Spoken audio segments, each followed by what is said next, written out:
ഭാരതീയ ജനതാ പാർട്ടിയുടെ ദേശീയ നിർവാഹക സമിതി യോഗത്തിൽ ആരാധനായിട്ടുള്ള മോദിജി എണീറ്റ് നിന്നുകൊണ്ട് അദ്ദേഹം പറഞ്ഞു, ഇന്ത്യയിലെ മുഴുവൻ ജനങ്ങളെയും ഭരിക്കാനുള്ള ഒരു ചെങ്കോലും കിരീടവും അത് കയ്യിൽ കിട്ടി എന്ന് കരുതിയിട്ട് ഞാൻ അധികാരിയല്ല, ഞാൻ ആരാണ്? ഞാൻ ജനങ്ങളുടെ പ്രധാന സേവകനാണ് എന്ന് ആ ദേശീയ നിർവാഹക സമിതി യോഗത്തിൽ പ്രസംഗിച്ചുകൊണ്ട് ഇന്ത്യയുടെ പ്രധാനമന്ത്രി പറഞ്ഞു.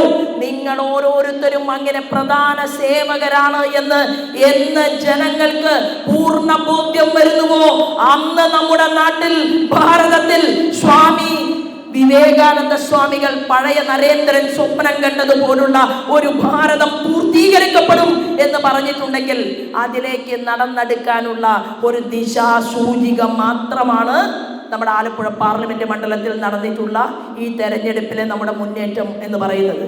നമുക്ക് കാസർഗോഡ് മുതൽ തിരുവനന്തപുരം വരെ മാർക്സിസ്റ്റ് പാർട്ടിയുടെ കോട്ട കൊത്തളങ്ങളിൽ നിന്ന് വോട്ടുകൾ വന്നിട്ടുണ്ട്.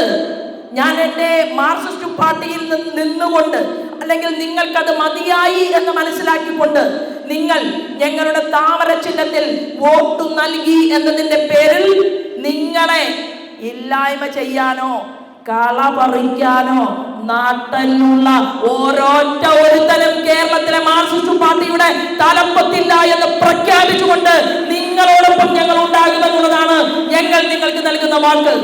ആലപ്പുഴയിലെ വിവിധ പ്രദേശങ്ങളിൽ വീടുകൾക്കകത്തിരിക്കുന്ന അമ്മമാർ, സഹോദരന്മാർ, ഈ പ്രത്യയ ശാസ്ത്രത്തിന്റെ മാർക്സിസ്റ്റ് പാർട്ടിയുടെ കൊടിക്കൂറയുണ്ടല്ലോ, അത് താഴ്ത്തിക്കെട്ടിക്കൊണ്ട് മനസ്സിൽ നിന്ന് എടുത്ത് താഴെ വെച്ചുകൊണ്ടാണ് അവർ അന്യായത്തിനെതിരെ വോട്ട് നൽകിയിട്ടുള്ളത്.